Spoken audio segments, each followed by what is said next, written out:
Hello student, this is Aarti. Welcome to our YouTube channel.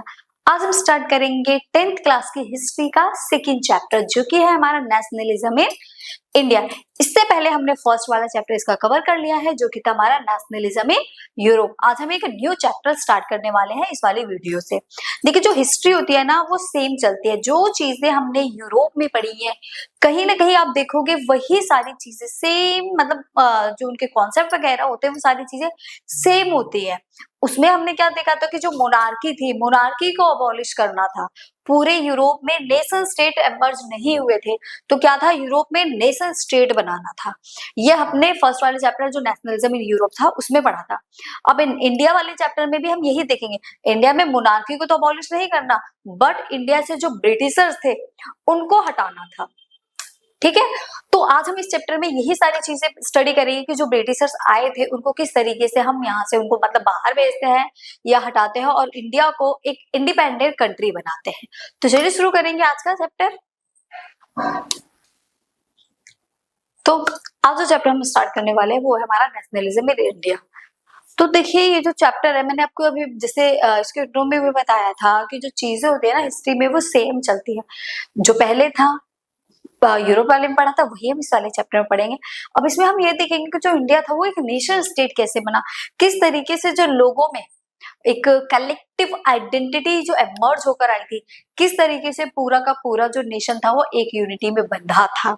Unity कैसे develop हुई थी, क्योंकि यहाँ पर आपने देखा होगा डिफरेंट टाइप्स ऑफ कम्युनिटीज है, तो वो सारी कम्युनिटीज एक साथ क्यों आई और एक साथ मिलकर किस तरीके से उन्होंने इस मूवमेंट को, जो भी रेवोल्यूशन हुए, जो भी मूवमेंट हुए थे, उनको किस तरीके से किया गया था। तो देखिए, in this chapter we will look at the events that led Indians to form a nation state, and you will also get to learn about the fact how the feelings of being the people of one nation developed among all Indians। तो इसमें क्या, इसमें जो chapter है हमने इसमें इसके events देखेंगे कि इंडिया में जो इसके इवेंट्स है वो कैसे हुए थे। एक जो नेशन स्टेट था वो किस तरीके से बन पाया था, और हम ये भी सीखेंगे इसमें how the feelings of being the people of one nation, लोगों के अंदर जो वन नेशन की फीलिंग आई थी वो किस तरीके से एमर्ज होकर आई थी, कि उन्होंने क्यों चाहा था कि जो उनका नेशन है वो एक वन नेशन बने, डेवलप अमंग ऑल इंडियंस। लोगों के अंदर में ये डेवलपमेंट कैसे हुआ था वन नेशन का।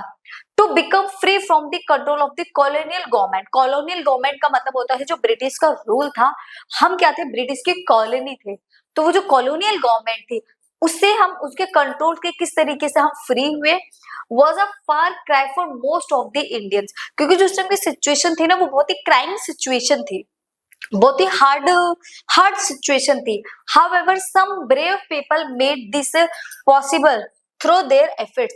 तो कुछ ब्रेव पीपल आए और उन कुछ ब्रेव पीपल्स की वजह से, उनके एफर्ट्स की वजह से हम उस हार्डनेस को पार करके यहाँ तक आज हम पहुंचे हैं। तो वो कुछ ब्रेव पीपल थे, तो उनकी हिस्ट्री के बारे में पढ़ेंगे कि कौन कौन से वो ब्रेव पीपल थे जिनकी वजह से हमें इंडिपेंडेंस मिल पाई थी। They also made ordinary people believe in themselves, encouraged them to raise the voice for independence। उन brave peoples ने ही क्या करा, जो ordinary people थे उनके अंदर ऐसा बिलीफ जगाया, उनका ऐसा विश्वास कराया कि अगर हम अपनी वॉइस को रेज करेंगे, उनको एनकरेज किया, तो कभी ना कहीं भी हमें इंडिपेंडेंस मिल ही जाएगी। तो होता ना, एक किसी के अंदर पावर जगाने वाली चीज होती है, जोश। वो कुछ लोग थे हमारी सोसाइटी के, उन्होंने ऐसा किया था, उनके एनकरेज की वजह से हम आज यहाँ तक पहुंच पाए हैं। They organized anti-colonial movement with the support of the masses who participate in the freedom struggle। उन्होंने एंटी कॉलोनियलिज्म बनाए, ठीक है, उन्होंने मूवमेंट को सपोर्ट किया कि मूवमेंट्स होने चाहिए जिसके थ्रू हमें क्या मिल सके, फ्रीडम मिल सके। उन्होंने पार्टिसिपेट किया, जो मास मतलब बहुत बड़े बड़े स्ट्रगल किए, बहुत बड़े बड़े मूवमेंट चलाए, उन सभी के थ्रू हमें क्या मिल पाए, इंडिपेंडेंट। और आज जो हम इंडिया देख रहे हैं ना, वो आफ्टर इंडिपेंडेंट का इंडिया है। जो आज हम इंडिया देख रहे हैं वो कैसा इंडिया है, आफ्टर इंडिपेंडेंट का है। तो इसकी जो पूरी स्टोरी है कि जो इंडिपेंडेंट की स्टोरी, उसके बीच में क्या क्या रेवोल्यूशन हुए, आज हम उन्हीं सारी चीजों को इस चैप्टर में करने वाले हैं कि कौन कौन से ऐसे लोग थे किन लोगों की वजह से हमें जो फ्रीडम मिली है वो मिल पाई है, और उनका कितना पार्टिसिपेट था। ऑर्डिनरी जो पीपल थे, किस तरीके से ऑर्डिनरी पीपल्स में फीलिंग आई थी वन नेशन के बारे में, उनके अंदर फीलिंग एमर्ज होकर आई थी, डेवलप हुई थी कि वो लोग ये चाह रहे थे कि जो एक कंट्री है ये वन नेशन बननी चाहिए। किस तरीके से उन्होंने कॉलोनियल गवर्नमेंट को रिमूव करा, अबॉलिश करा, और उसके बाद एक कॉन्स्टिट्यूशनल गवर्नमेंट लेकर आए। तो इन्हीं सारी क्वेश्चंस के आंसर आज हम इस वाले चैप्टर में, इस वाली वीडियो में मिलने वाले हैं। तो चलिए स्टार्ट करें क्या? चलो फिर करते हैं स्टार्ट। जो मेन टॉपिक है हमारा वो कि किस तरीके से चीजें शुरू हुई थी। ठीक है, ऐसे कौन कौन से पीपल थे? बहुत सारे लोग ऐसे भी थे कि जो बेचारे उनकी डेथ ही हो गई स्ट्रगल करते करते, बट उनको फ्रीडम नहीं मिल पाई। से थैंक्स टू दोज पीपल जिन्होंने हमें आज क्या दिलाई, फ्रीडम। तो थैंक्स टू दोज पीपल, उन लोगों को थैंक्स बोलो जिनकी वजह से हमें क्या मिली, फ्रीडम मिली। और अगर नहीं होते तो मे बी आज हम लोग इस तरीके से यहाँ नहीं होते। देखिए फर्स्ट, ये हमारा फर्स्ट टॉपिक है, फर्स्ट वर्ल्ड वॉर, खिलाफत, नॉन कॉर्पोरेशन मूवमेंट। तो फर्स्ट वर्ल्ड वॉर को अभी यही थोड़ा सा स्टॉप करेंगे, खिलाफत को भी सबसे पहले हम नॉन कॉर्पोरेशन मूवमेंट को समझेंगे और सिचुएशन समझेंगे कि क्या सिचुएशन किस तरीके से हुई थी। ठीक है, it created a new political and economic situation. हमारी कंट्री में एक नई पॉलिटिकल और इकोनॉमिक सिचुएशन निकल कर आई थी। वो सिचुएशन क्या थी? अब देखिए, it spread the feeling of nationalism among different groups to free the country from colonial rule। जो लोगों के अंदर नेशनलिज्म की फीलिंग स्प्रेड होकर आई थी ना, वो क्यों स्प्रेड हुई थी? वो स्प्रेड हुई थी कॉलोनियल रूल की वजह से। देखो, मैं एक डिफरेंट कम्युनिटी की, आप डिफरेंट कम्युनिटी के, ये डिफरेंट कम्युनिटी के, और हम सभी पर रूल कौन कर रहा है? Colonial government. जब वो ना कि हम सभी को एक ही इंसान ने परेशान किया हुआ है तो हम तीनों मिलकर उस पर अटैक करेंगे। तो ये वाली चीज थी, जब ये वाली चीज लोगों के माइंड में आई ना कि परेशान, हम बेशक अलग अलग हो बट हम पर अटैक तो एक ही इंसान कर रहा है ना, तो हमें सबको मिलकर उस पर अटैक करना चाहिए। तो जब ये वाली फीलिंग उनके माइंड में आई तब जाकर हमें फ्रीडम मिल पाई थी। Impact of first world war, political and economic situation. देखिए फर्स्ट वर्ल्ड वॉर को थोड़ा सा समझ लेते हैं। जो फर्स्ट वर्ल्ड वॉर थी वो आपकी स्टार्ट हुई थी 1914 में और फिनिश्ड हुई थी 1918 में। ये आपके फर्स्ट वर्ल्ड वॉर का टाइम पीरियड था। तो जो फर्स्ट वर्ल्ड वॉर हुई थी ना, उसमें ब्रिटेन भी शामिल था, ब्रिटेन था, जर्मनी भी था, इटली भी था। ठीक है, एक अलाइड पावर था और एक सेंट्रलिस्ट पावर था। तो दो पावर थी। ठीक है, ब्रिटेन जिस साइड था वो वाली जो पार्टी थी वो विनिंग पार्टी थी। ठीक है, और जो सेंट्रलिस्ट पार्टी थी वो जर्मनी की पार्टी थी और जर्मनी इस वॉर में हार गया था। तो देखो, जो ब्रिटिशर्स इस वॉर को लड़ रहा था, जब ब्रिटेन इस वॉर को लड़ रहा था, तो वो देखो खुद तो वॉर कर रहा है बट वहां पर वो अपने लोगों को भी तो लेकर जाएगा। लड़ाई तो गवर्नमेंट नहीं लड़ेगी ना, लड़ाई कौन लड़ेंगे? जो उनके सिटीजन्स है वो लड़ेंगे। तो जो उनके आर्मी ऑफिसर्स थे वो वॉर कर रहे थे, तो वो उनकी डेथ भी हो रही थी। तो क्या किया जाने लगा, उनको जो सामान सप्लाई हो रहा था वो इंडिया से सामान उनको सप्लाई हो रहा था, ब्रिटिशर्स को इंडिया से सारा सामान वहां जा रहा था। जो भी उनके वेपन्स वगैरह के मटेरियल हो गए वो भी इंडिया से जा रहे थे। इवन यहाँ के लोगों तक को वहां ले जाया गया था। अब वो चाह रहे थे ना कि हमारे जो लोग हैं ब्रिटेन के वो कम से कम मरे। तो उन्होंने क्या कहा, जो उनकी कॉलोनीज थी, जैसे इंडिया उनकी कॉलोनी था, तो उन कॉलोनीज को जो हट्टे कट्टे इंसान थे, मतलब जो एक वेल यूथ था, उस यूथ को पकड़ के उस वॉर में शामिल कर रहे थे। तो वो लोग वॉर लड़ रहे थे। अब आता तो था नहीं, तो उनकी क्या हो रही थी, डेथ हो रही थी। तो देखो, इंडिया से जो मेन यूथ था, जो वर्किंग मेल थे, उनको तो ले जाके वॉर में शामिल कर दिया और बेचारों की डेथ भी हो गई। तो यहाँ वर्किंग जो पीपल थे ना, उनकी कमी होने लगी। और उसी के साथ साथ हमारी जो पॉलिटिकल और इकोनॉमिक जो सिचुएशन थी वो भी धीरे धीरे खराब होने लगी थी। तो इन सबके चलते देखिए प्रॉब्लम क्या क्या फेस हुई थी हमें। Huge increase in defence expenditure. Defence expenditure मतलब जो वेपन्स वो यूज कर रहे थे ना, वो सारे इंडिया से बनकर जा रहे थे।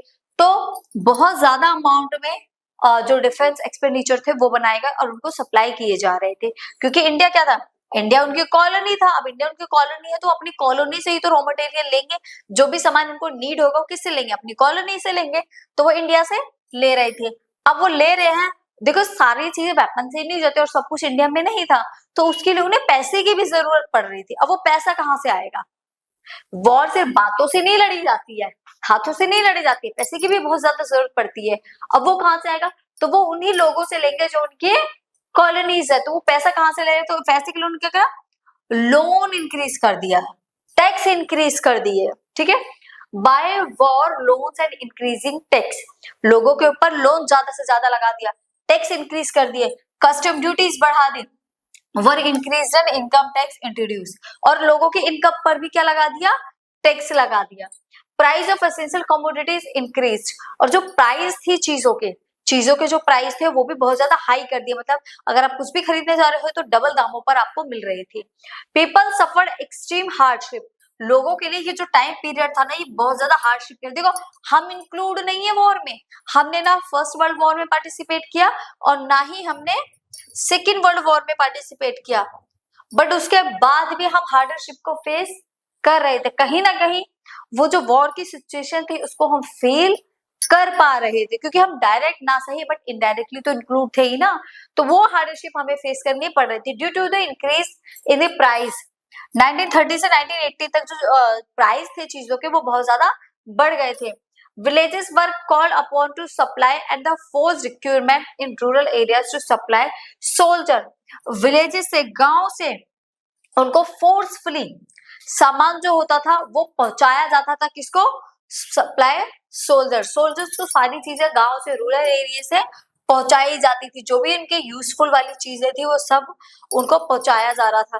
तो ये सारी सिचुएशन थी, देखिए फर्स्ट वर्ल्ड वॉर के टाइम पर।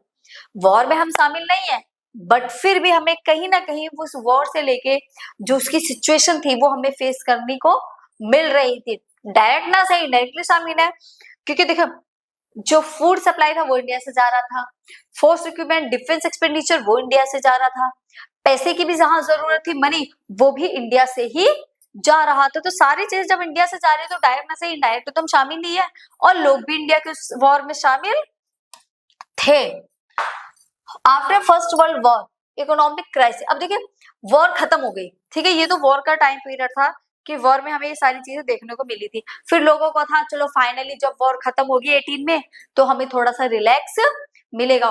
वॉर खत्म हो गई, अब वॉर खत्म हो गई तो लोगों को लगा यार चल वॉर खत्म, अब हम थोड़ा सा रिलैक्स करेंगे, बट उन्हें क्या पता था कि वॉर के बाद की जो सिचुएशन है वो तो और ज्यादा बेकार हो जाएगी। तो देखिए क्या हुआ था वॉर के बाद में? क्रॉप फेल, कहते ना कंगाली में आटा गीला होना। तो यही सिचुएशन कहाँ हुई थी? इंडिया में हो गई थी। पहले ही लोग चीजों को फेस कर रहे थे, क्या फेस कर रहे थे? सारी चीजें तो फेस कर रहे थे, खाने के लिए नहीं था, प्राइसेस बहुत ज्यादा बढ़ चुके थे, ठीक है। अब पॉपुलेशन तो हमेशा बढ़ ही रही थी, और साथ ही साथ क्या हो गया, जो बच्ची को जो क्रॉप थी भी ना वो भी क्या हो गई? फेल हो गई, मीन्स खराब हो गई। अब प्रॉब्लम क्या आ गई? इन 1918 से 1919 एंड 20 से 21 crop failed in many parts of India, India के बहुत सारे पार्ट्स में क्रॉप फेल हो गए। In 1921 13 million people died due to famine and epidemics. 21 से 12 से 13 मिलियन के करीब जो लोग थे वो मर चुके थे भूख से और एपिडेमिक से। देखिए कैसे, अब सिंपल से एक चीज समझना, पॉपुलेशन है, पॉपुलेशन को खाने को नहीं मिल रहा है, अब खाने को नहीं मिलेगा तो क्या होगा? लोग भूख से मरेंगे, कोई भूख से मरेगा, कोई लड़ाई झगड़ा करके मरेंगे। अब भूख से मरेंगे, जब भूख से लोग मरेंगे तो क्या होगा? उनको बीमारियां भी होगी, एक न्यूट्रिशन फूड नहीं मिल रहा। देखो भूख लग रही है, कुछ लोग भूख से मरेंगे, कुछ को जो सड़ा गला जैसा भी मिल रहा है वो उसको खाएंगे, तो उससे बीमारियां भी फैलेंगी, कुछ बीमारी से मर रहे हैं, कुछ भूख से मर रहे हैं। अब जब इतने लोग मर रहे हैं तो बीमारी से मर रहे हैं तो बीमारी ज्यादा बढ़ेगी ना। अब इतने अमाउंट में जब लोग मरने लगे तो 13 मिलियन के अराउंड, उसी टाइम पे प्लेग नाम की प्रॉब्लम भी तो स्प्रेड हो गई थी, फैल गई थी बीमारी, महामारी जिसको बोला जाता है एपिडेमिक। तो लोग उससे मरने, उस टाइम पे भी जो लाशें थी ना रोडों पर पड़ी हुई थी, ठीक है, जहां देखो वही एक डेड बॉडी पड़ी हुई है। तो उसकी वजह से जो बीमारी थी वो और ज्यादा बढ़ रही थी, तो लोगों को वो ज्यादा लग रही थी, तो लोग उससे भी मर रहे थे। तो इसलिए 12 से 13 मिलियन के करीब जो लोग थे वो उनकी क्या हो गई थी? डेथ हो गई थी। सिर्फ एपिडेमिक आया था प्लेग नाम का, और फेमाइन भूखमरी से, भूख से मर रहे हैं, कुछ बीमारी से मर रहे हैं। To solve the problems and improve the condition of the people of India. अब ये जो प्रॉब्लम थी इसको सॉल्व करना था, और साथ ही साथ ये जो इंडिया की सिचुएशन हुई थी इसको इम्प्रूव भी करना था। ये जो भी चीज अभी हमने देखी, क्रॉप फेल के बाद उनको लगा, मतलब आफ्टर वर्ल्ड वॉर उनको लगा चीजें अच्छी होंगी, बट ऐसा नहीं हुआ। अच्छी होने के बजाय वो ज्यादा खराब हो गई थी। क्रॉप फेल हो गए, लोग भूख से मरने लगे, एक महामारी एपिडेमिक टाइम पीरियड आ गया। तो ये जो सिचुएशन थी इंडिया को, इसको बेटर करना था, इसको सही करना था कि जो सिचुएशन फैली हुई है ना ये सही हो जाए। अब इसको सही करने के लिए हमारे पास एक बहुत ही महान great person, the father of India, India में आए। फिर उन्होंने चीजों को थोड़ा सा सही करने की कोशिश करी। उससे पहले मैं आपको एक चीज बताना चाहती हूँ, ये जो फर्स्ट वर्ल्ड वॉर वाला टाइम पीरियड था इसको अभी थोड़ा सा यही स्टॉप करते हैं, आगे कनेक्ट करेंगे। हिस्ट्री में जो ये सेकंड जो चैप्टर है ना, देखिए ऐसा चलेगा, एक तरफ ब्रिटिशर्स, एक तरफ इंडियंस। पहले ब्रिटिशर्स ने करा, फिर इंडियन ने इसके ऊपर अटैक किया, फिर ब्रिटिशर्स और फिर इंडियंस। आप इस कॉन्सेप्ट से पढ़ना, आप दो साइड दो पर्सन को रखना, एक तरफ ब्रिटिशर्स को रखना और एक तरफ इंडियन को रखना। पहले इंडियंस ने कुछ बोला, फिर ब्रिटिशर्स ने कुछ बोला, पहले इंडियंस ने कुछ बोला, फिर ब्रिटिशर्स ने बोला। तो इस तरीके की कॉन्वर्सेशन के अकॉर्डिंग आप इसको समझने की कोशिश करना। मतलब पहले ब्रिटिशर्स कुछ करेंगे, फिर उसका रिफ्लेक्शन इंडियंस भी तो करेंगे, फिर अब इंडियंस तो बोलो तो ब्रिटिश कहाँ चुप रहने वाले, फिर ब्रिटिशर्स बोलेंगे और उसके बाद फिर इंडियंस बोलेंगे। तो इस तरीके से ये चीजें चलेंगी। अब हम पढ़ेंगे द आइडिया ऑफ सत्याग्रह। सत्याग्रह का क्या आइडिया था, सबसे पहले हम सत्याग्रह ही समझते हैं, सत्याग्रह क्या था। ये जो सत्याग्रह वर्ड है ये किसने दिया था, ये महात्मा गांधी ने दिया था। देखिए Gandhi ji came up with the idea of satyagraha. सत्याग्रह का आइडिया ये कौन लेकर आया था, ये गांधी जी लेकर आए थे। कहां से लेकर आए थे, अफ्रीका से लेकर आए थे। ठीक है, देखते हैं कहां से लाए थे। द वर्ड सत्याग्रह, सबसे पहले इसका मीनिंग समझो कि सत्याग्रह क्या होता है। द वर्ड सत्याग्रह जो वर्ड है ये ओरिजिनेट हुआ है किससे, संस्कृत से, जिसका नाम है सत्य। सत्य का मतलब होता है ट्रुथ, सत्य का मतलब क्या होता है, ट्रुथ। और आग्रह का मतलब होता है पोलाइट इंस्टेंस और होल्डिंग फ्रीमली, मतलब ट्रुथ को अच्छे से पकड़ कर रखो। अगर आप सही हो अपनी लाइफ में तो आपको किसी को भी साबित करने की जरूरत नहीं है। अगर आप किसी को बोल रहे मैंने चोरी नहीं करी तो आपको उसे डिफेंस करने की जरूरत नहीं है, नहीं करी तो भाई नहीं करी। तो आपके एक्सप्लेनेशन देखो, अगर उसको डाउट है तो आपके एक्सप्लेनेशन से भी नहीं समझेगा। तो यही कहते हैं अगर आप सही हो, सत्याग्रह कार्य यही कहता है कि अगर आप सही हो तो आपको कुछ भी एक्सप्लेन करने की जरूरत नहीं है। एक टाइम बाद सामने वाले को खुद पता चल जाएगा कि आप सही हो। तो ये आइडिया कौन देता है हमें, गांधी जी ने दिया है सत्याग्रह का। ट्रुथ, ट्रुथ के रास्ते पर चलना, सच्चाई की राह पर चलना। Since Gandhi understanding and faith was in non violence, और साथ ही साथ गांधी जी किसको फॉलो करते हैं, उनका जो फेथ है वो है नॉन वायलेंस। नॉन वायलेंस का मतलब होता है, अगर वो मूवी देखी होगी आपने मुन्ना भाई, कि आपके कोई एक गाल पे थप्पड़ मारे तो आप दूसरा गाल उसको आगे कर दो तो दूसरे गाल पर नहीं मारेगा, ये नॉन वायलेंस होता है। मतलब अगर सामने वाला आपको कुछ कह रहा है ना तो बोलने दो, आप बिल्कुल चुप रहो। तो जो टाइम होता है ना, एक टाइम बाद उसको खुद पता चलेगा कि वो गलत है और आप सही हो। तो ये है नॉन वायलेंस, कि कभी भी वायलेंस नहीं करना चाहिए। अहिंसा के पुजारी थे गांधी जी, ठीक है। तो इनका मानना ये था कि कोई मारे तो आप उसको मत मारो, वो उसको खुद ही रियलाइज होगा यार मैंने उसके साथ कितना गलत किया। तो वो इसमें उसका फेथ था। तो यहाँ पर जितने भी मूवमेंट अभी हम पढ़ेंगे उन सभी में हम एक चीज ये देखेंगे कि जितने भी मूवमेंट यहाँ पर चलाए गए वो सारे के सारे मूवमेंट ही कैसे थे, नॉन वायलेंस मूवमेंट थे। ठीक है, नॉन वायलेंस क्लियर हो गया आपको क्या होता है।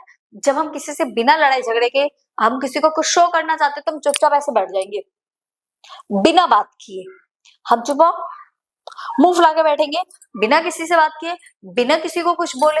तो सामने वाले को खुद ही रियलाइज हो जाएगा कि यार मतलब बेचारा कुछ बोल नहीं रहा, सही है वो। तो ये वाली चीज है नॉन वायलेंस का मतलब आपको रिएक्ट नहीं करना है, हिंसा नहीं करनी है।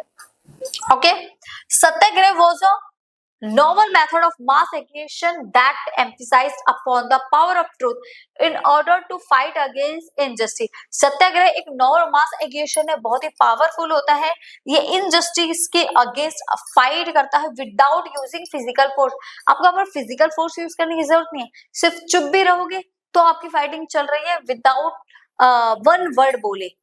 ओके, बिना एक वर्ड भी आपके बोले क्या हो रही है, आपकी वॉर जो है वो कंटिन्यू है, बट आप इसमें क्या हो, नॉन वायलेंस, फिजिकल कोई फोर्स आपकी काम नहीं कर रही है। तो ये जो थ्योरी थी हमारे गांधी जी की थ्योरी थी, और इनके आइडिया उन्हें कहाँ से मिला था, ये आइडिया उन्हें अफ्रीका से मिला था, क्योंकि अफ्रीका में भी देखा होगा आपने रंग भेद, रैसिस्ट वहां पर भी चल रहा था ना, तो वहां पर सबसे पहले उन्होंने इस आइडिया को फॉलो करवाया था कि हम ब्रिटिशर्स को वहां से फ्री करवा के आए थे, उनको भी इंडिपेंडेंट मिली थी, ठीक है। तो उसके बाद ही इसी आइडिया को उन्होंने यहाँ पर भी फॉलो किया था, वहां भी उन्होंने पार्टिसिपेट किया था, सत्याग्रह मूवमेंट को वहां भी चलाया था, जिससे उन्हें अच्छा रिजल्ट दिखाई दिया। उनको लगा कि हाँ इस तरीके से लोग बातों को सुनते हैं, तो वही आइडिया उन्होंने कहां पर किया, इंडिया में भी फॉलो किया। देखिए, in the causes was two, if the struggle was against injustice, then physical force to not necessary to fight the oppressor। अगर हमें लग रहा है कि हम सही है, बिना हमारे किसी स्ट्रगल के हमारी बातों को, हमारी डिमांड को मान लिया जाए, तो क्या हमें किसी फिजिकल फोर्स की जरूरत है, नहीं है, नॉट नेसेसरी, हमें किसी भी फिजिकल फोर्स की जरूरत ऑप्रेसर के लिए बिल्कुल भी नहीं है। हम उससे जब चुपचाप अपना काम करवाना चाहते हैं तो हम फिजिकल फोर्स का यूज क्यों करें। Without seeking vigilance or being aggressive, a Satyagraha could win the battle through non-violence। हम किसी से बदला लेना चाहते हैं तो अग्रेसिव होकर हमें बदला नहीं लेना है, हमें कुछ करना है तो उसमें अग्रेसिव नहीं हो रहा है, हमें क्या करना है, सत्याग्रह ही बनना है और चुपचाप नॉन वायलेंस बैटल लड़नी है। ऐसी बैटल हमें उनसे लड़नी है, आपको कुछ बोलना नहीं है, फाइट नहीं करनी, नॉन वायलेंस रहना है। By appealing to the conscience of the oppressor, people including the oppressor had to be persuaded to see the truth instead of being forced to accept truth through the use of violence। अगर हम violence करेंगे उसके साथ, तो अगर वो सही भी होगा तो भी उस चीज को एक्सेप्ट नहीं करेगा, ठीक है। हम चाहे कितनी भी अपील कर रहे हैं, अगर हम वायलेंस करेंगे तो हमारी बातों को सुना नहीं जाएगा, जितना कि हमारा नॉन वायलेंस के टाइम पे हमारी बातों को सुना जाएगा। ये है हमारे कौन, महात्मा गांधी। चलिए अब देखते हैं इनका सत्याग्रह मूवमेंट कहाँ कहाँ चला था। महात्मा गांधी जो थे, देखिए Mahatma Gandhi return India from South Africa. Mahatma Gandhi India जब आए थे वो आए थे 1915 में। कब आए थे, 1915 में इंडिया, और इन्होंने आते ही 3 मूवमेंट चला दिए थे। क्या करा उन्होंने, आते ही 3 मूवमेंट है वो चलाए थे। यहाँ 16 नहीं 17 आएगा, 17 में चलाए गए थे मूवमेंट। ये जो मूवमेंट चलाया गया था कब चलाया गया था, 17 में। कुछ बुक्स में 16 है बट 17 सही है इसका, ठीक है। सत्याग्रह ही ऑर्गेनाइज्ड सत्याग्रह मूवमेंट 1917, 1970 और 1918 में। जो सबसे पहला मूवमेंट चलाया गया था वो कहाँ चलाया गया था, जल्दी बता दो, बिहार के चंपारण में। In 1917, several leaders from Bihar at the first meeting of the Congress at Lucknow। पहली जो उनकी मीटिंग हुई थी बिहार की वो कहाँ हुई थी, लखनऊ हुई थी, और उस लखनऊ में बिहार के बहुत सारे लीडर्स आए थे। Approached MK Gandhi, Mahatma Gandhi, Mohan Karamchand Das Gandhi with a request to start a movement against the atrocities on frames in Champaran. तो उन्होंने ये डिसाइड किया, सब जब लीडर हुए आए उनकी मीटिंग हुई तो उन्होंने हमने मिलकर ये डिसाइड किया कि हमें क्या करना चाहिए, हमें एक मूवमेंट स्टार्ट करना चाहिए चंपारण के लोगों के लिए, जो ये फेस कर रहे हैं उनके लिए हमें क्या करना चाहिए, एक मूवमेंट स्टार्ट करना चाहिए। तो उन्होंने मूवमेंट स्टार्ट किया। इन ट्रेवल टू चंपारण इन बिहार, फिर उन्होंने कहाँ गए, वो बिहार के चंपारण तक गए। To inspire the peasants to struggle against the oppressive plantation system. तो वहां पर क्या था, जो लैंड ओनर्स वगैरह थे वो उनको ऑपरेशन कर रहे थे, उनको पर अत्याचार कर रहे थे, ठीक है। वो प्लांटेशन वर्कर्स थे, इसलिए उनके ऊपर अत्याचार किया जा रहा था। तो उसके अगेंस्ट उन्होंने मूवमेंट स्टार्ट किया कि इनके ऊपर कोई भी इस तरीके से ऑपरेशन नहीं करेगा। To help the peasant plantation worker against the oppressive plantation system. तो उन्होंने जो पीजेंट प्लांटेशन वर्कर थे इनके अगेंस्ट में क्या चलाया गया, एक नॉन कॉर्पोरेशन मूवमेंट चलाया गया इनकी हेल्प के लिए।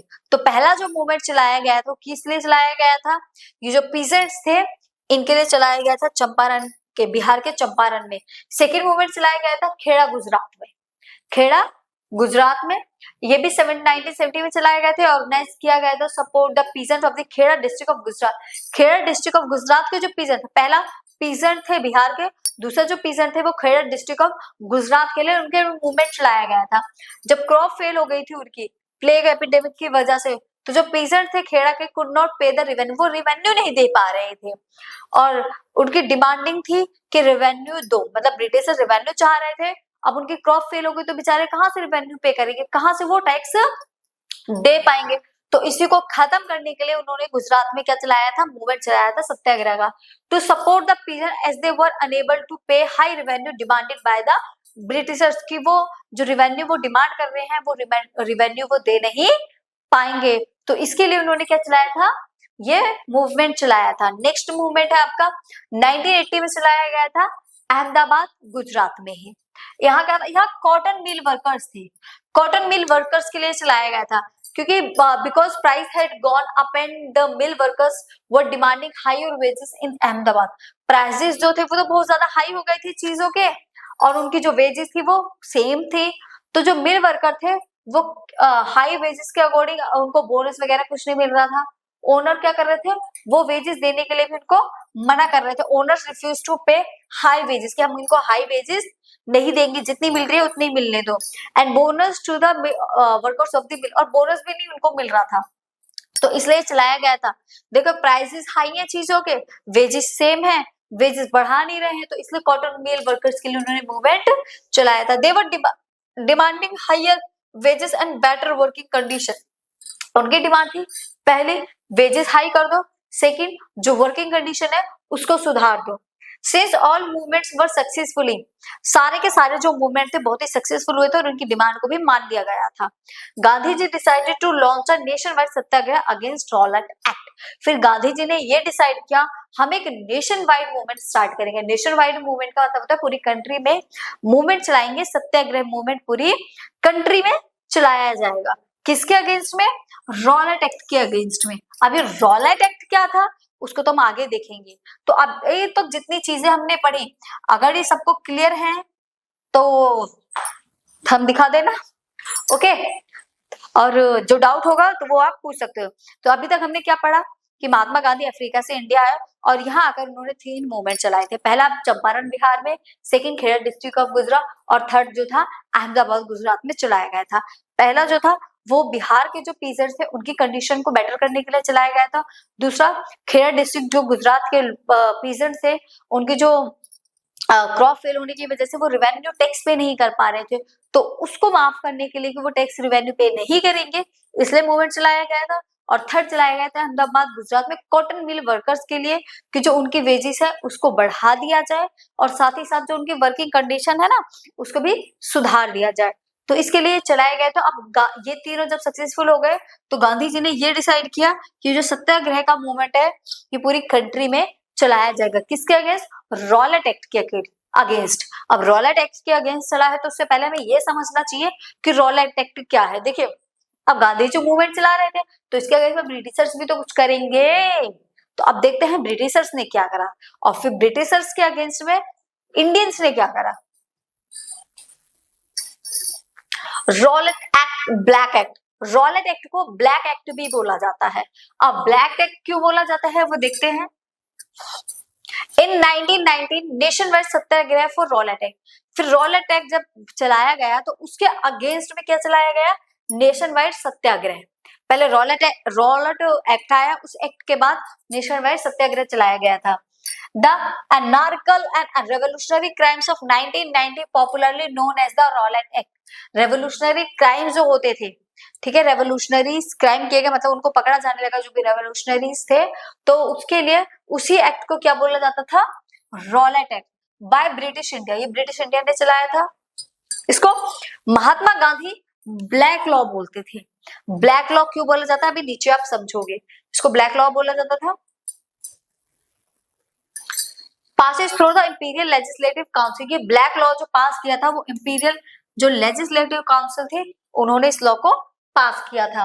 The act curbed fundamental rights such as the freedom of expression and strengthened पे पुलिस पावर। इन्होंने जो पुलिस की जो पावर थी ना, फंडामेंटल राइट्स हो गए, फ्रीडम हो गए, सबको अपने कंट्रोल में कर रखा था कि जैसा हम बोलेंगे वैसा ही वो लोग करेंगे। यार ये बहुत ज्यादा इरिटेट कर रही है मुझे, ठीक है। तो जो एक्सप्रेशन थे, स्ट्रेंथ थे, पुलिस पावर थी, सबको कंट्रोल करके उन्होंने कहा जैसा हम बोलेंगे आपको वैसा ही करना है। अब क्या करना था? It gave British officers enough power to repress any political activities and put leaders in prison for 2 years without any trial. अब देखो सिंपल लैंग्वेज में आपको समझाती हूँ।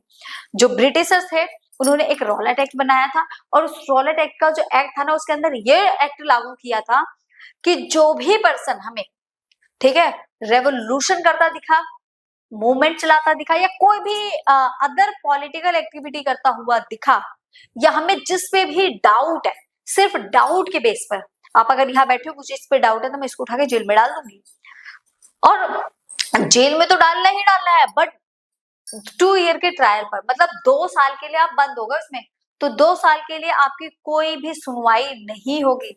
मुझे जिसके ऊपर डाउट है मैं उसको उठाकर सीधा जेल में डाल दूंगी, और जेल में डालने के बाद उसके ऊपर 2 साल तक वो कोई कार्यवाही नहीं होगी, मतलब 2 साल तक वो जेल में ही रहेगा। ये है ना कि 24 घंटे के अंदर उसको कोर्ट में पेश होना पड़ता है, तो ऐसा कुछ भी नहीं, कोई ट्रायल नहीं होगा। जो भी ट्रायल होना है, जो भी चीज होनी है, कब होगी? सीधा 2 साल बाद होगी। इसलिए इसको ब्लैक लॉ बोला जाता था। ब्लैक लॉ ही तो है, मतलब बिना किसी ट्रायल का आप किसी भी पर्सन को 2 साल तक कैसे रख सकते हो? उसने पनिशमेंट करी भी है, सॉरी उसने क्राइम किया भी है, नहीं क्राइम नहीं किया, इससे कोई मतलब नहीं है। सीधा डाउट के बेस पे भी आपको सीधा 2 साल के लिए जेल के अंदर डाल दिया जाता था। तो ये तो बहुत ही गलत लॉ था ना। तो इसी लॉ के अगेंस्ट में महात्मा गांधी ने नेशन वाइड सत्याग्रह मूवमेंट चलाया था। तो ये होता है विदाउट एनी ट्रायल, मतलब आपकी कोई भी सुनवाई नहीं होगी। 24 घंटे का जो लॉ है कि 24 घंटे तक पेश किया जाता है, ऐसा कोई भी लॉ नहीं, तो जो भी होगा सीधा 2 साल के बाद होगा। उससे पहले कोई भी लॉयर, कोई भी कुछ आपका कुछ भी नहीं कर सकता है।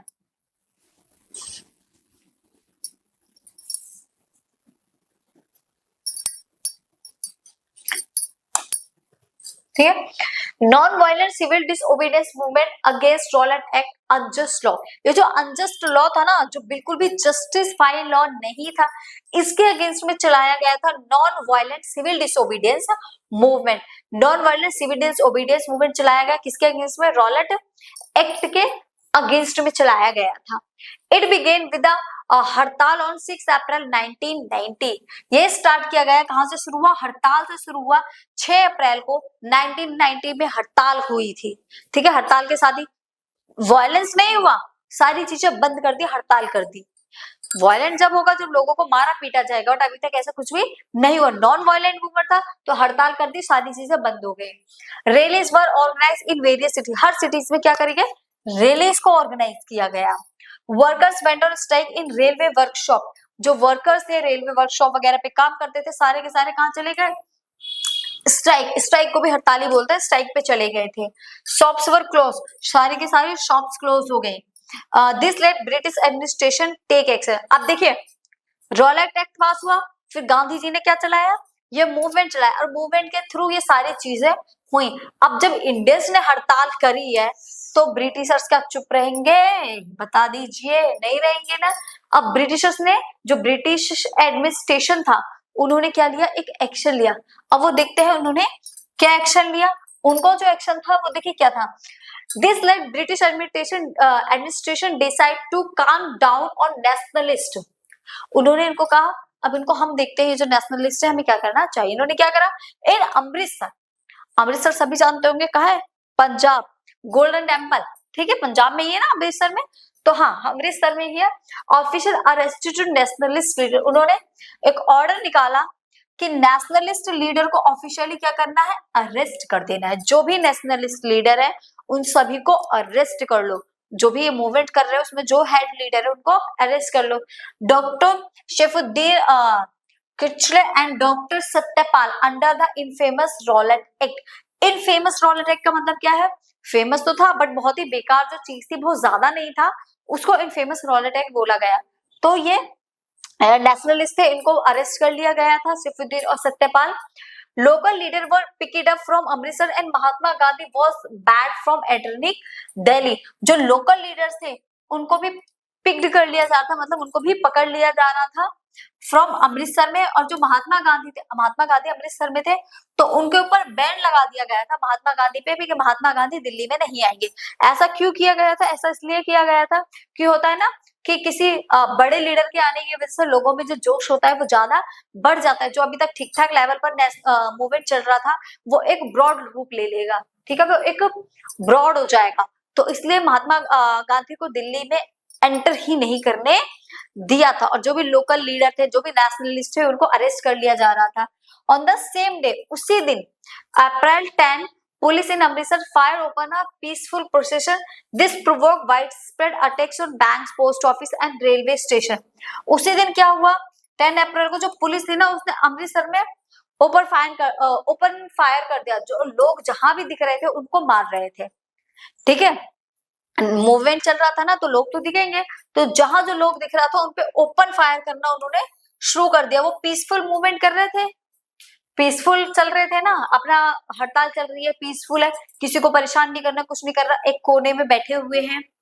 तो उनने क्या करा, ब्रिटिशर्स ने ओपन फायर शुरू कर दिया, उनको मतलब मारना शुरू कर दिया। अब तुम चुपचाप बैठे हुए इंसान को मारोगे तो human being nature, human nature, तो वो चुपचाप बैठ के जब वो कुछ लोग जब मर गए ना तो ये प्रोवोक्ड हो गया। प्रोवोक्ड हो गया मतलब जो लोग बचे थे उन्हें बहुत ज्यादा गुस्सा आया, और गुस्से में उन्होंने क्या कर दिया, अटैक करना शुरू कर दिया। Post office, bank, railway station, इन सारी जगहों पर अटैक करना शुरू कर दिया। अब ब्रिटिशर्स कह रहे अब आएगा मजा। ये तो कह रहे थे हम नॉन वायलेंट मूवमेंट चलाएंगे, इन्होंने तो वायलेंस कर दिया, अब हम इन सभी को मारेंगे। ये ब्रिटिशर्स ने कहा था, क्योंकि लोगों ने क्या कहा था, हम नॉन वायलेंट मूवमेंट चलाएंगे, हम वायलेंस नहीं करेंगे। तो उनको उकसाने के लिए, वो होता है ना किसी को एक रैप्टा मार के चल तो पीछे से, अब वो गुस्से में देखेगा किसने मारा, फिर वो मारेगा, तो ये वाली चीज थी। उन्हें एक को मारा, दो को मारा ब्रिटिशर्स ने। अब जो लोग थे वो सारे गुस्से में आ गए, कैसे मारा तुमने, अब लोग गुस्से में आ गए। अब लोग गुस्से में आए तो उन्होंने शॉप्स तोड़नी शुरू कर दी, रेलवे स्टेशन पर अटैक कर दिया, पोस्ट ऑफिस, पुलिस स्टेशन वगैरह पर अटैक कर दिया, तोड़ फोड़ करने लगे। अब ब्रिटिश कह रहे अब आया ना मजा, तुम अब तक बहुत चुप बैठे थे, अब गुस्सा दिला दिया ना, अब हम तुम्हें मारेंगे। फिर हम कह देंगे ये तो नॉन वायलेंट मूवमेंट चला रहे थे, सॉरी नॉन वायलेंट, ये तो वायलेंस कर रहे थे, इसलिए हमने इनको मार दिया। मतलब उनको एक चीज मिल गई जिसपे वो उनको बोल सके कि हाँ आपने ये किया है। नॉन वायलेंस बोला था बट आपने तो वायलेंस किया है, तो वायलेंस किया है तो आप मरोगे भी। To see that General Dyer implemented the martial law. फिर इसके चलते ही एक वहां का डायर था, जनरल डायर, ऑफिसर था जनरल डायर, ठीक है। तो जनरल डायर ने एक मार्शल लॉ लागू किया, मार्शल लॉ, ठीक है। उसने एक नया लॉ पास किया, उस नए लॉ का नाम क्या था, मार्शल लॉ। किसने किया था, जनरल डायर ने, ठीक है। ब्रिटिशर्स का एक ऑफिसर था जनरल डायर, उसने एक लॉ पास किया था।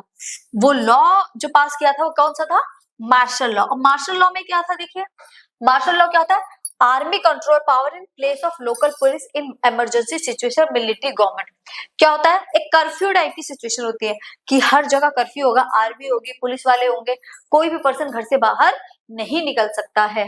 No more than 2 people could form a group and meet at a place. किसी भी जगह से एक से दो से ज्यादा लोग नहीं मिल सकते, ग्रुप बनाकर नहीं बैठ सकते, कोई मीटिंग नहीं होगी, कोई बातचीत नहीं होगी। कर्फ्यू वाला माहौल था, अगर बाहर जा भी रहे तो एक इंसान ही जाएगा, ऐसे दो दो चार चार पर्सन नहीं जाएंगे। मतलब दो से ज्यादा लोग दिखाई दिए तो उनको गोली मार दी जाएगी। ये लॉ पास किया गया था कि अगर दो से ज्यादा लोग कहीं भी दिखे तो उनको सीधा शूट कर दिया जाएगा और वो मर जाएंगे। तो ये लॉ किसने पास किया था, जनरल डायर ने। इसी लॉ को क्या बोला जाता है, मार्शल लॉ। मार्शल लॉ के अंदर क्या है कि अगर कहीं भी आपको दो लोग भी दिखाई दिए तो उनको भी मार दिया जाएगा। मतलब दो से ज्यादा लोग दिखाई नहीं देने चाहिए किसी भी जगह पर। अप्रैल 1399, अब जलियांवाला बाग मैसकर इसी का एक पार्ट है। तो ये भी मतलब बहुत ही हार्ड सिचुएशन रही थी लोगों के लिए, यहाँ भी बहुत सारे लोग मरे थे। People did not know about martial law. अब मार्शल लॉ लागू हो गया तो जरूर थोड़े एकदम से सबको पता चल जाएगा कि मार्शल लॉ लग गया, नहीं पता चलेगा ना। तो मार्शल लॉ के बारे में लोगों को पता नहीं था। being imposed as the place was away from the city, क्योंकि ये जो जगह थी जहां से लॉ पास हुआ था ये सिटी में थी, काफी दूर थी, तो गांव तक जाते जाते टाइम लगेगा ना, तो गांव तक ये चीजें पहुंच नहीं पाई थी। some people came to protest against the government's new repressive measures while some people had come to attend the annual Baisakhi fair। तो एक जलियांवाला बाग जो मैसकर है ना, अमृतसर में एक जगह है जहां पर बैसाखी फेयर लगा हुआ था, लोगों को पता ही नहीं था कि कोई लॉ भी लागू हुआ है, कोई लॉ पास किया गया है। तो मान लो ये जो जगह है, जलियांवाला बाग है, तो यहाँ बैसाखी का फेयर मनाया जाता, बैसाखी का मेला सेलिब्रेट किया जा रहा था। तो बहुत सारे लोग गए थे मेले में, आप लोग भी जाते होंगे, देखा होगा कितनी भीड़ होती है। तो सेम वैसे ही वहां पर बहुत सारे लोग गए थे, किसमें, बैसाखी का जो मेला था वहां पर। कुछ लोग तो फेयर की वजह से गए थे, और कुछ लोग जो प्रोटेस्ट चल रहे थे ना उसकी बातचीत करने भी गए थे, प्रोटेस्ट अगेंस्ट द गवर्नमेंट। तो किस तरीके से करना है, आगे क्या चीजें करनी है, किस तरीके से लॉ लाने, मतलब इन सारी चीजों को एक मीटिंग करने भी लोग इस बैसाखी फेयर में गए थे। तो सब सिर्फ घूमने ही नहीं गए थे, कुछ मीटिंग वगैरह करने भी गए थे लोग। अब क्या हुआ, जनरल डायर एंटर देयर। अब देखिए मार्शल लॉ लागू हुआ है क्या, एक दो से ज्यादा लोग इकट्ठा नहीं हुआ। बैसाखी फेयर में कितने थे, लाखों लोग होंगे, मेला है भाई, बहुत लोग थे, हजारों होंगे, बहुत बड़ा मेला था, तो बहुत सारे लोग आए थे। अब ये बात किसको पता चल गई, जनरल डायर को। अब जनरल डायर कहेगा अब आया और मजा, अब लोग मरेंगे, इन्होंने हमारे पुलिस स्टेशन वगैरह तोड़े, अब हम ही नहीं मारेंगे। तो जनरल डायर ने क्या अनाउंस करा, जनरल डायर ने ऑर्डर दिया, मान लो ये जलियांवाला बाग है, यहाँ पर सिर्फ एक एग्जिट था, सिर्फ एक डोर था वहां पर। कितने डोर थे, एग्जिट थे, एक ही गेट जाने के लिए है और एक ही गेट आने के लिए है, तो एक ही एग्जिट था वहां पर। और उस एग्जिट को भी क्या कर दिया गया, क्लोज कर दिया गया, कि कोई भी बाहर ना निकल सके, ये ऑर्डर किया। और points and started open fire in order to strictly enforce martial law. और उन्होंने कहा तुम्हें पता नहीं है यहाँ मार्शल लॉ लगाओ, तुम सारे यहाँ इकट्ठा हो गए, ऑर्डर है सबको मार देने का। फिर लोगों ने सबको मारना शुरू कर दिया। और यहाँ पर एक कुआं था, क्या था, यहाँ पर एक वेल था, उसी ग्राउंड में क्या था, एक वेल था। अब लोगों ने क्या करा, बचने के लिए उस वेल में कूद गए। कुछ लोग कूदे दिमाग ज्यादा लगाकर, अब तुमने ज्यादा दिमाग लगाया तो और भी तो दिमाग लगाएंगे। फिर सारे लोग बचने के लिए क्या करे, उस वेल में कूद के, जो नीचे कूदे थे वो तो बेचारे वैसे ही दब के मर गए।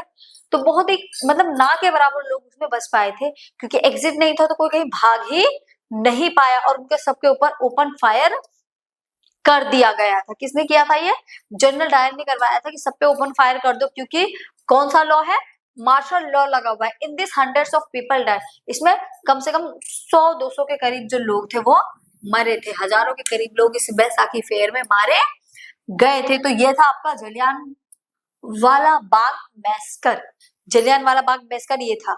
तो आई होप ये समझ आ गया होगा कि जलियांवाला बाग मैसकर क्या था। अब देखिए जब ये वाली न्यूज, जलियांवाले बाग की न्यूज हर जगह स्प्रेड होगी, तब सिचुएशन क्या होगी, तभी तो सिचुएशन बेकार होगी ना। ये तो ब्रिटिशर्स ने किया, अब लोग करेंगे, जब ये चीजें लोगों तक पहुंचेंगी। अब इसके अगेंस्ट में लोगों ने क्या करा, रिच्ड पीपल स्टार्टेड प्रोटेस्टिंग। अब लोगों ने प्रोटेस्ट करना शुरू कर दिया। Crowded took to the street and many north India towns, जो नॉर्थ इंडिया टाउन्स के भी लोग थे ना, वो जो क्राउड था वो भी गलियों में उतर गया प्रोटेस्ट करने के लिए। उन्होंने स्ट्राइक कर दी, began to fight with the police, police से फाइट करने लगे। उन्होंने जो गवर्नमेंट बिल्डिंग थी उन पर भी अटैक करना शुरू कर दिया। क्यों, क्योंकि उन सबको गुस्सा था कि इन्होंने क्या करा है, एक मतलब लोगों को बंद करके सीधा गोलियां मार दी है। तो इसकी वजह से क्या हुआ, जो लोग थे, ठीक है, बहुत सारे लोग मारे गए। तो इन सबकी सिचुएशन की वजह से लोगों ने भी प्रोटेस्ट करना शुरू कर दिया। देखिए गवर्नमेंट बीइंग टेरराइजिंग पीपल, और गवर्नमेंट भी अब बहुत ज्यादा थोड़ी सी मतलब डरने लगी थी और लोगों को भी डराने लगी थी। The government respond with virtual repression seeking to humiliating and that terrorising people. अब लोगों को क्या करना है, देखो गवर्नमेंट चीजें यहाँ तक समझ आई, जलियांवाला बाग तो दोबारा से कैप कर लेते हैं। महात्मा गांधी ने सत्याग्रह चलाया, 3 जगहों पर चला, बिहार, गुजरात। फिर उसको उन्होंने कहा हम इसको पूरे कंट्री में चलाएंगे। उससे पहले रॉलेट एक्ट है, रॉलेट एक्ट क्या था, बिना किसी ट्रायल के किसी भी पर्सन को डाउट के बेस पे भी आप 2 साल के लिए उसे जेल में डाल सकते हो। इसके अगेंस्ट में सत्याग्रह मूवमेंट चलाया गया था, non violent civil disobedience movement चलाया गया। अब ये जो मूवमेंट चलाया गया, उन्होंने कहा हम नॉन वायलेंट मूवमेंट कर रहे हैं, हम किसी को कोई परेशान नहीं करेंगे। तो ब्रिटिशर्स ने उनको उकसाने के लिए, प्रोवोक करने के लिए 1-2 को गोली मारी। अब 1-2 को गोली मारी, वो होता है ना किसी को छेड़ के चल दो, वो चुप बैठा उसको छेड़ के चल दो, वो अपने आप गुस्सा हो जाएगा। तो ये वाला सीन करा ब्रिटिशर्स ने, 1-2 को मारी, सारी भीड़ गुस्सा हो गई और चीजों को तोड़ने फोड़ने लगे। जब चीजों को तोड़ने फोड़ने लग गई, तब क्या हुआ, जो लोग थे ना, चीजों को तोड़ा फोड़ा, तो ब्रिटिशर्स ने कहा अब इन्होंने अच्छा काम किया, अब इन्होंने वायलेंस किया, अब हम इन्हें मारेंगे। तो उन्होंने उसको मारा, अब लोगों को मारा। अब जब लोगों को मारा तो पहले लोगों ने चीजें तोड़ी, अब उन्होंने चीजें तोड़ी तो उन्होंने वायलेंस शुरू हो गया। तो उन्होंने कहा मार्शल लॉ लगा दो। मार्शल लॉ लगा दिया मतलब कर्फ्यू लगा दिया कि 2 से ज्यादा कोई भी इंसान बाहर नहीं जाएंगे। और अमृतसर में जलियांवाले बाग में बहुत सारे लोग इकट्ठा थे, मार्शल लॉ लगा पड़ा बट इतने सारे लोग हैं वहां, तो वहां पर ओपन फायर कर दिया, बहुत सारे लोग मर गए। अब लोग मर गए तो ये जब न्यूज सारे में फैली तो पूरा क्राउड गलियों में उतर आया, फिर वही सेम चीजों को तोड़फोड़ करना। फिर अब गवर्नमेंट क्या बर्दाश्त करेगी, नहीं करेगी, उन्होंने लोगों को बहुत बुरी तरीके से मारना शुरू कर दिया। पहले लोगों ने तोड़फोड़ शुरू कर दी नॉर्थ इंडिया वगैरह में, फिर गवर्नमेंट ने क्या करा, रिस्पॉन्ड वर्चुअल रिप्रेशन, बहुत ह्यूमिलेट करना, लोगों को टेरराइज करना, डराना धमकाना, ह्यूमिलेट करना शुरू कर दिया, लोगों को मारना पीटना, and had to face humiliation करना। उनको ये बोला जाता था कि आप अपनी नाक को रगड़ो यहाँ जमीन पर, हमें साहब बोलो, सैल्यूट करो, तब तुम्हें छोड़ेंगे। और उसके बाद में उनको मार दिया जाता था। विलेजेस वर बॉम्बेड, गांवों में बम लगा दिए गए, पूरा का पूरा गांव उड़ा दिया गया। In viewing this Gandhi ji call off the movement, ये जो non violent civil disobedience movement चल रहा था, जो गांधी जी ने ये देखा कि भाई मतलब ये तो वायलेंट हो गया, बहुत ज्यादा बुरा, तो उन्होंने मूवमेंट को वापस ले लिया। उन्होंने मूवमेंट को क्या करा, कॉल ऑफ कर दिया कि जो मूवमेंट चल रहा था खत्म करो, कोई मूवमेंट अब नहीं चल रहा, अपने अपने काम धंधे पे जाओ, चलो चलो भागो, सब अपने अपने काम धंधे पे चले गए। और ये जो मूवमेंट था ये यहीं पर कॉल ऑफ हो गया, खत्म हो गया। अब देखिए मूवमेंट खत्म हो गया, अब क्या होगा, अब भी तो कुछ होएगा, हाँ बिल्कुल होएगा। How to create more employment, ये एक्चुअल में कुछ नहीं है, ठीक है। तो आप इसको कट कर सकते हो।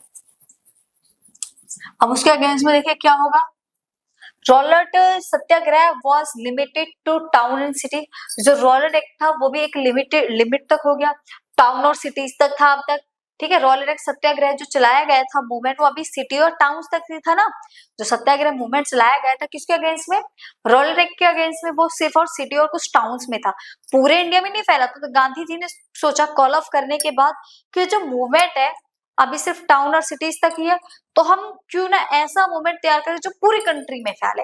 और पूरी कंट्री में इस मूवमेंट को फैलाने के लिए हमें सभी लोगों को एकजुट होना पड़ेगा, एक साथ होना पड़ेगा, तभी तो ये मूवमेंट पूरी कंट्री में स्प्रेड होगा।